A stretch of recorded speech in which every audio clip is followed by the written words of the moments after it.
Greetings and welcome to Anathema, a segment where this Asian man spits upon the controversy on the internet in order to preserve peace and harmony. Making its way downtown from the saucy Nerd Island is none other than a bit of chewing some crunchy-rolls. We're doing crunchyroll! We're doing crunchyroll! We're doing crunchyroll! We're doing crunchyroll! We're doing crunchyroll! On we go into 2014, where it's been almost half a year since SourceFed Nerd made its debut with its new anime club series. Recently, it was announced they received a sponsorship by Crunchyroll, an online legal streaming website where you're able to watch a variety of concurrently airing anime. With this delightful news, SourceFed are now granted much more recognition in introducing people into anime, therefore increasing the revenue to Crunchyroll, creating a stronger likelihood in bringing new licenses of anime to the West, while apparently making seasonal fans explode like a clusterfuck of ferocious piranhas. TheJimiJJ made a commentary in response to this news, articulating his own exasperations on the show's format and its place within the internet community. As for myself, I was completely ignorant of this news of such a popular YouTube channel starting its own anime related segment. But as the saying goes, just because something's popular doesn't exactly mean it's good, as some of the YouTube community expressed much vexation through the comments section. Shall we take a look at the comments? Let's just take a peek. Butchering full metal alchemists like that makes me sad. Alfonso, a robot? The f***? More people giving anime a bad name to the public. Great! _dash. Just what non-otakus needed. Now they think anime is weirder than it ever was. How are we ever going to convince people it's not just hentai? Honestly, the main thing that needs to happen is they just need to get their facts straight with some of the shit they do. If they did that, it'd be much better. They need educated. The face palm was strong with this one. You tell him, Jimmy. There goes my subscription to Crunchyroll. I'm sure it won't matter since they're bringing in a whole new crowd now, but I won't have any part of it. Why does everyone at SourceFed have a f***ing enormously large ego? SourceFed, they're just pissing the fuck out of me. That bitch doesn't know anything. She just pretends to try and be nerdy and hip.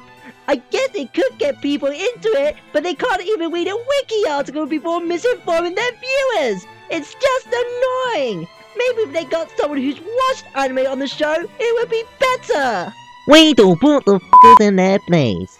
I tip my hat to you, good sir.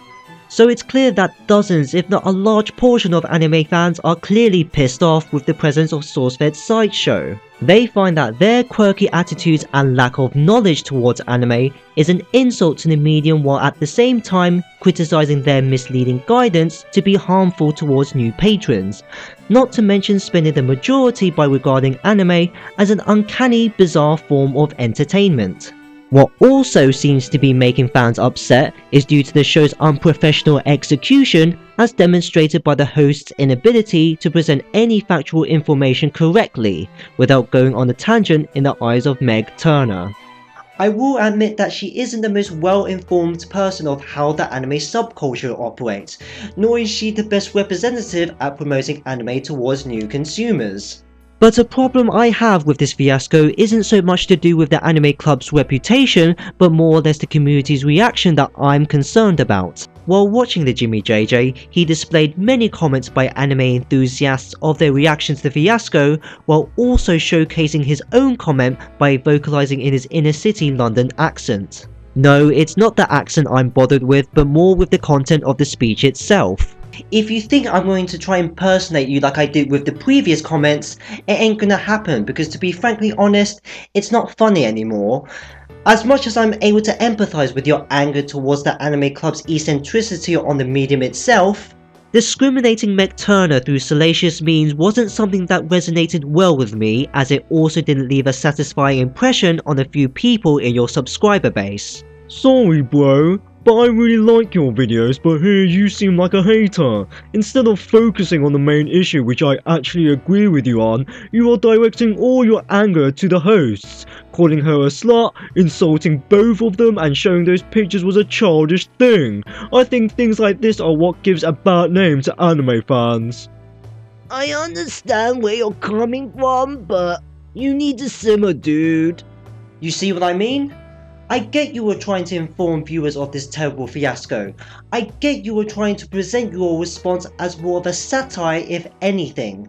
But the thing is, there is a limit towards how much innovation can be established through satire, especially when you decide to go balls deep on Meg Turney simply because you're a guy and she's a girl. Seriously, I don't get why it was necessary to present us explicit images of Meg Turney when it was clear from the start that you were criticizing the anime club's credibility and the quality of its content that ends up turning into some form of sexual derogatory. Not to mention the fact that you represent a good chunk of the anime community where a fair portion of your subscribers were in full agreement with your tangent.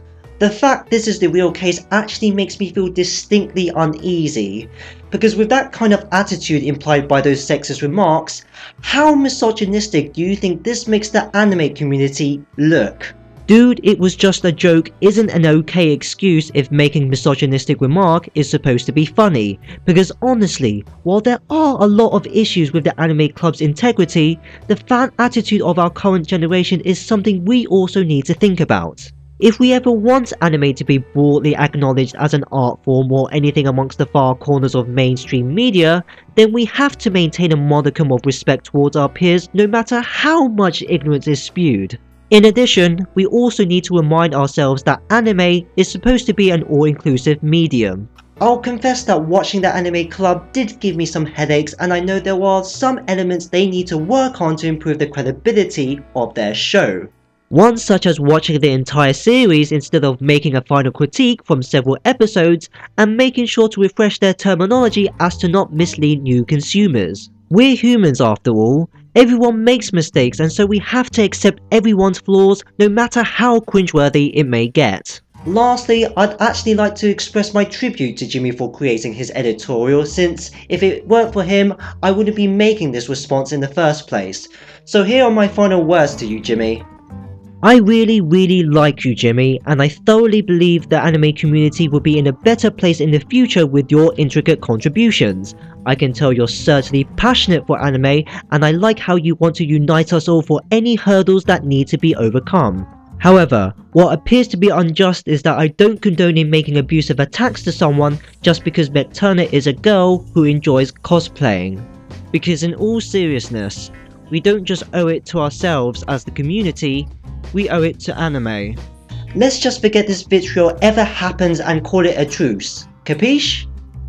So before closing, what are your views on SourceFed's acquisition of Crunchyroll's Anime Hub? Do you think they'll continue bringing new consumers into anime, or do you reckon they've still got some polishing to do with their show's format?